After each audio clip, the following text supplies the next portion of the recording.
Bonjour à tous et bienvenue dans cet épisode du rendez-vous AH, le rendez-vous à Horizon. Aujourd'hui, on va parler de l'alchimie. Alors, qu'est-ce que c'est que l'alchimie? Pour tenter de répondre à cette question, nous avons en notre compagnie Jean-François. Bonjour Jean-François. Bonjour à tous. Alors, Jean-François, est-ce que tu peux nous parler un peu de l'alchimie? C'est vrai que quand on parle d'alchimie, on a un petit peu cette idée que l'alchimie serait en fait quelque chose, une sorte de magie pour transformer du plomb en or. Est-ce que tu pourrais nous en dire plus? Alors en effet, c'est vrai que c'est l'image que la plupart des gens ont de la chimie. C'est-à-dire qu'on imagine ce vieillard dans son laboratoire, pas très bien éclairé, avec des toiles d'araignée un peu partout, qui fait des manipulations un peu étranges. Mhm. Alors effectivement, ce sont des choses qui ont existé et qui existent même encore. D'accord. Mais c'est vrai que ça a une image un petit peu austère. On se dit, ces gens-là essaient de transformer du plomb en or. C'est effectivement l'un des résultats qu'ils obtiennent, mais c'est vrai qu'on se demande bien pourquoi ces gens. Alors, on s'imagine que c'est par cupidité, mais en fait, il se trouve que l'alchimie, c'est une science traditionnelle, véritable, et on va en parler un petit peu. C'est-à-dire que là, ce que je viens d'expliquer, c'est ce qu'on appelle l'alchimie finalement minérale. C'est-à-dire que ce sont des artisans finalement qui manipulent, donc dans ce cas-là précis, du minerai.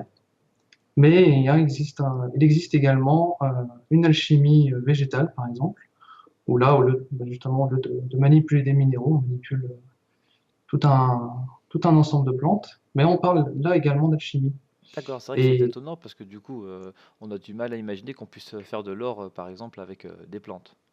bon, ce qui est normal, parce que le but de l'alchimie végétale, c'est pour le coup pas de faire de l'or, car en fait, pourquoi l'or finalement, pourquoi pas de l'argent, pourquoi pas autre chose? C'est parce qu'en fait, dans les minéraux, il y a finalement une hiérarchie, c'est-à-dire que ce que les alchimistes, eux, contrairement aux chimistes de base, qui eux font juste des opérations, disons, vraiment matérielles, l'alchimiste, lui, il travaille sur la matière, mais il a conscience que la matière, c'est pas juste ce que nous on imagine, quelque chose de vraiment physique, c'est que cette matière, elle a un esprit, finalement. Et que eux, ils ont compris que ce qui importe dans la matière, c'est pas cet aspect physique, mais justement, c'est ce qu'on ne voit pas. Et que finalement, la matière, les métaux, en l'occurrence, sont finalement comme nous, c'est-à-dire qu'ils évoluent. C'est-à-dire que il y a 7 métaux, donc le plus vil, comme on dit, c'est le plomb, et le plus pur, le plus noble, c'est l'or, avec juste en dessous l'argent, en dessous il y a le cuivre, etc. Et que finalement, on s'est rendu compte que ces métaux, finalement, ils sont comme nous, finalement, ils évoluent. Il y a le plomb qui essaie de devenir de l'étain, et l'étain qui essaie également de monter, pour arriver ensuite à l'argent, puis finalement arriver à l'or. C'est un mécanisme naturel que les alchimistes ont observé. Et d'ailleurs, on peut constater que dans le monde, quand il y a une carrière d'or, généralement, il y a une carrière d'argent qui n'est pas très loin. Donc D'accord. c'est un fait intéressant, c'est vrai qu'on se dit, tiens, on dirait que la matière elle-même évolue. Et finalement, quand on regarde les ouvrages de chimie, ils parlent pas seulement que de la matière vraiment minérale, mais ils parlent également donc des astres, ils parlent même de couleurs, ils parlent de notes de musique, parce que donc il parle des 7 planètes. Ces 7 planètes, il les associe aux 7 métaux. Il y a les notes à musique, enfin les notes de musique. Il y a également même les couleurs, donc il y a les 7 couleurs de l'arc-en-ciel. Donc le nombre 7 revient souvent. Il y a toute en fait une analogie qui est faite. Et tout ça pour souligner que l'alchimie, donc c'est appliqué là au domaine minéral, mais finalement c'est une science de la nature. C'est-à-dire que l'alchimiste, il essaye de reconstituer dans son laboratoire ce que la chimie, enfin du moins ce que la nature fait naturellement partout dans la vie. Là, en gros, l'alchimiste, il essaie d'accélérer le processus de la nature. Il va prendre un métal vil, il va le faire progresser rapidement vers finalement son état le plus pur. D'accord, mais alors du coup, l'objectif, c'est de purifier la matière ou enfin, quel est l'objectif? L'objectif réel, c'est que finalement, le principe d'analogie, disons, de l'univers veut que globalement, ce qui est en haut est comme ce qui est en bas. Et ce qui signifie qu'en gros, l'infiniment petit et l'infiniment grand fonctionnent de la même manière. Donc, que ce soit une plante, un minerai ou bien une planète, finalement, on retrouve les mêmes mécanismes. Mais du coup, ça s'applique également à l'être humain, aux animaux, à peu près tous les êtres vivants, toutes les créatures qui existent sur Terre. Ce qui signifie qu'à partir du moment où on sait faire évoluer la matière, ne serait-ce minérale, on sait faire finalement évoluer son être intérieur, on sait faire évoluer, on comprend finalement le mécanisme de la nature, on comprend finalement les secrets de l'existence, en quelque sorte. Donc en fait, l'alchimiste, il se sert de cette manipulation du minéral pour finalement comprendre comment la nature fonctionne, et finalement, quand il travaille la matière, c'est lui-même qui le dépoussière, il essaye de comprendre véritablement euh, son être, il se purifie en même temps qu'il manipule la matière. Donc finalement, quand il fait, par exemple, évoluer un métal vers un autre, finalement, c'est lui-même qui essaye de faire évoluer vers une certaine pureté. Bon, on va peut-être en parler un petit peu après, mais D'accord. c'est vrai que les minéraux, finalement, enfin, dans l'œuvre alchimique, il y a plusieurs étapes Mhm. qu'on retrouve d'une manière, c'est-à-dire qui vont faire écho avec pas mal de choses dans la spiritualité en général. C'est-à-dire qu'il y a trois grandes phases d'œuvre dans la chimie. La première, c'est celle qu'on appelle l'œuvre au noir. Finalement, c'est représenté par un corbeau, de manière générale. Et c'est-à-dire que c'est la phase qu'on appelle de putréfaction, où vraiment on essaye vraiment de rassembler tout ce qui est mauvais en nous, mais pour finalement le purifier. Donc c'est vraiment une phase, voilà, assez sombre finalement, où la matière devient assez noire. La deuxième phase, c'est ce qu'on appelle l'œuvre au blanc, et là finalement le but c'est d'enlever toutes les scories, toutes les impuretés qu'il y a dans la matière. Donc là, on retrouve le principe de purification de toutes les grandes spiritualités. Mhm. Et finalement, une fois que cette œuvre au blanc est terminée, et bien là, on essaye finalement que la matière soit bien alignée, en gros, avec pour ainsi dire, avec le divin, pour qu'en fait la lumière, pour que la vérité descende. Et là, au point de vue minéral, c'est ce qu'on appelle l'œuvre au rouge, où finalement, là, en gros, on a libéré, on a nettoyé la matière, et là, la vérité descend sur cette matière et elle devient parfaite, finalement. D'accord. Du coup, ça rejoint un petit peu ce que disait Patrick Bernsteiness. Donc, c'est un célèbre alchimiste qui a notamment fait une série de documentaires, donc comme Le Voyage alchimique, pardon, euh, où il disait que si tu cherches pour faire de l'or, et bien finalement tu ne trouveras jamais. Et puis si tu sais en faire, et bien tu n'en as plus besoin. Donc finalement, en fait, l'alchimiste, il essaie d'arriver à un certain stade de pureté où finalement, quand il arrive à faire de l'or, il a plus besoin il est plus attaché à cette matière peut-être. Exactement, en fait, c'est que lui, faire de l'or, c'est finalement qu'une conséquence de toute la démarche qu'il a effectuée. Lui, il a essayé de se purifier, il a compris finalement les mécanismes de la nature, il a percé des secrets tellement finalement incroyables que faire de l'or, c'est entre guillemets comme claquer des doigts. Mais avoir de l'or, une fois qu'on a percé les plus grands secrets de l'univers, qu'est-ce que le matériel, tout cela semble bien dérisoire avec le voile qu'on a réussi à enlever. Et on, on ne sait pas véritablement ce que découvre l'alchimiste, ou du moins on pourrait même dire de manière générale le cheminant spirituel. Et d'ailleurs, la plupart des alchimistes, une fois qu'ils ont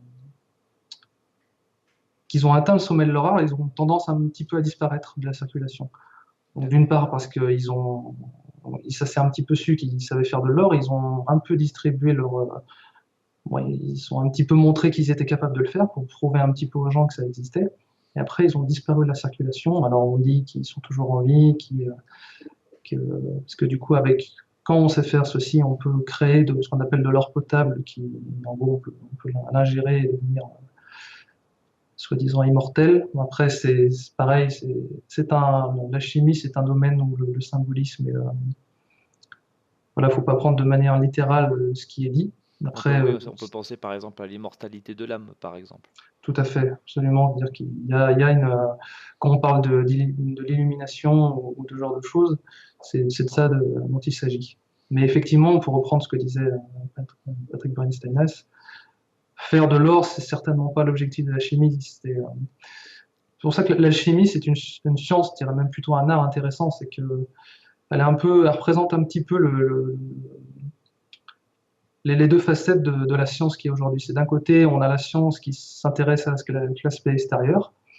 Prenons la science moderne qui, elle, veut des résultats de manière, on va dire, un peu systématique. Bon, bah là, la chimiste, il fait des opérations, son but est de créer de l'or, qui manipule la matière pour créer de l'or.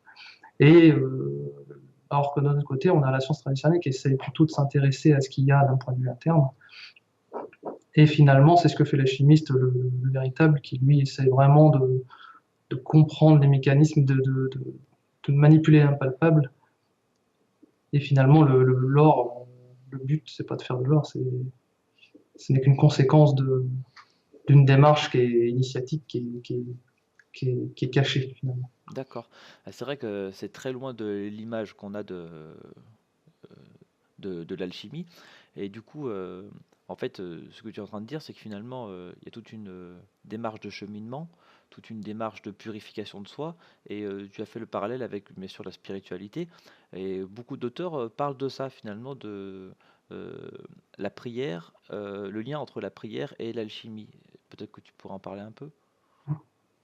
Alors c'est vrai qu'en effet, la prière, quand on y réfléchit, du moins, je prends le cas des musulmans, c'est qu'il y a 5 prières par jour, une au lever du soleil, une à midi, une en milieu d'après-midi, milieu de journée, et une autre quand le soleil se couche, et une, enfin du moins quand le soleil passe l'horizon, et une fois que le soleil est couché. Donc il y en a 5 dans la journée, à des moments cycliques précis. Et dans les étapes de alchimique, il y a une grande place d'attribuer également au cycle planétaire. Notamment, il faut recueillir de la rosée, par exemple, à une certaine période de l'année, donc au printemps. Il y a l'influence des astres est notable. Et en gros, la notion cyclique est très importante dans la chimie, parce que c'est un travail qui prend pas quelques années, mais qui en prend une dizaine, voire ça peut prendre même toute une vie pour réussir à atteindre, parce qu'il y a certaines choses qui ne peuvent être faites qu'à certaines périodes de l'année. Et en spiritualité, encore une fois, dans le cas en islam, il y a des mois précis pour, par exemple, le ramadan, il y a des mois, voilà, il y a toujours cette notion de cycle qui finalement rejoint le principe d'analogie, c'est-à-dire que tout est lié avec tout, tout fonctionne de la même manière, disons, à des niveaux de réalité différents. D'analogie et puis de communion avec la nature quelque part. Oui, tout à fait, ouais. Et d'ailleurs, en alchimie, quand on regarde les vieux livres qui sont de référence des alchimies du moins en Occident, il y a énormément de symbolisme très, très fort, dire qu'il y a beaucoup d'analogies entre, par exemple, l'or et le soleil, l'argent et la lune, évidemment. Et tout ça, c'est pour mettre en avant des principes masculins, féminins. Enfin, voilà, toujours, voilà, on retrouve la dualité. Et il y a d'autres notions les 4 éléments.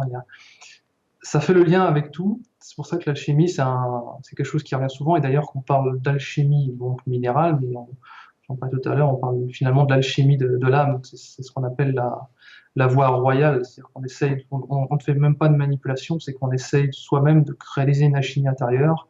On essaye de se purifier. Une fois qu'on s'est purifié, on essaye de faire descendre véritablement la vérité en nous.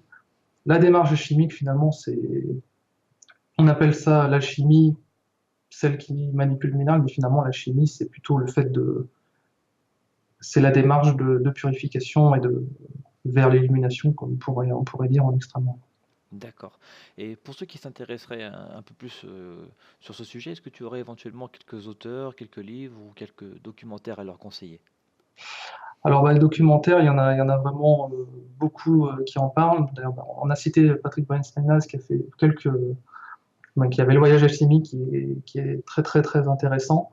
Surtout que ça se passe en Occident. Donc, il y a en gros 7 étapes de plus d'1 heure et demie dans plusieurs grandes villes de France et à Bruxelles d'ailleurs. Ça commence d'ailleurs là à Bruxelles.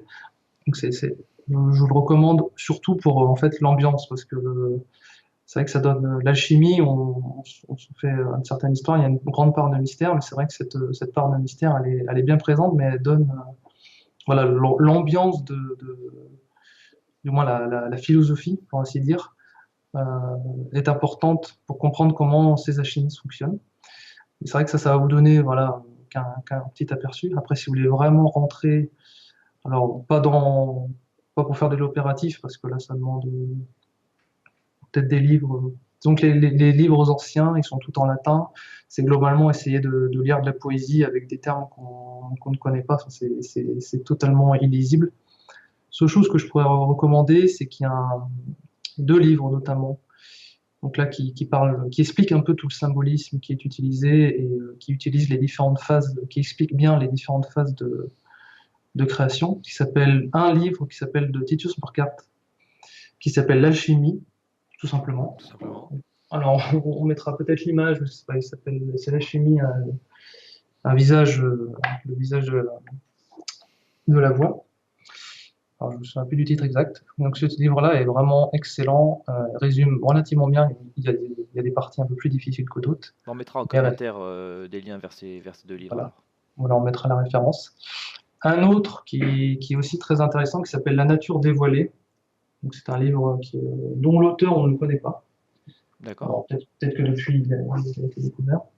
Donc c'est un livre où, surtout la première partie est très intéressante, parce que la deuxième partie parle pas mal d'opérations qui est pareil assez obscure. Mais alors finalement, la première partie est très intéressante parce qu'il reprend un petit peu la même manière que le livre de Titus Burckhardt, mais d'une manière un peu différente.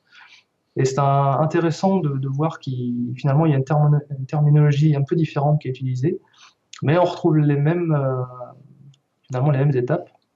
Et ça permet de comprendre finalement, c'est ce qu'on disait tout à l'heure, de cette analogie, dire qu'on utilise des termes différents, mais on retrouve les mêmes principes.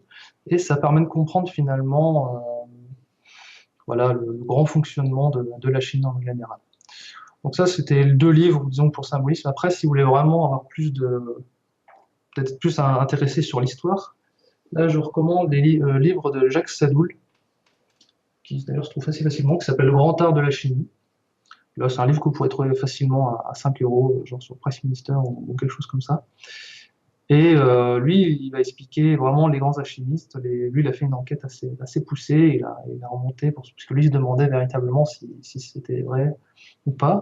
Donc, il va faire le tour de tous les grands alchimistes, donc notamment Nicolas Flamel, qui est un nom connu, qui a vécu à Paris, de Fulcanelli, voilà, de tous les grands noms. Voilà, et c'est un livre qui se lit très très bien. Donc après, il sera un peu moins opératif. Alors après, si vous voulez vraiment vous lancer dans l'expérimentation, il y a Jean Dubuis qui a fait une série de livres sur le sujet, qui est disponible gratuitement sur Internet. Ce site est toujours en ligne. On D'accord. mettra également son adresse. Très bien. Eh ben, écoute, je te remercie infiniment pour ton temps et pour tout ça. Euh, Merci à toi. on aura éventuellement l'occasion de refaire donc une émission sur ce sujet. Donc, je remercie également tous ceux qui nous écoutent de nous écouter. Si vous avez aimé, n'hésitez pas à poster un petit commentaire ou partager la vidéo ou simplement mettre un pouce. Voilà. Et puis, donc, comme d'habitude, si vous avez des questions, n'hésitez pas. On y répondra dans une prochaine vidéo. En attendant, je vous souhaite une bonne fin de journée. Je vous remercie et à très bientôt.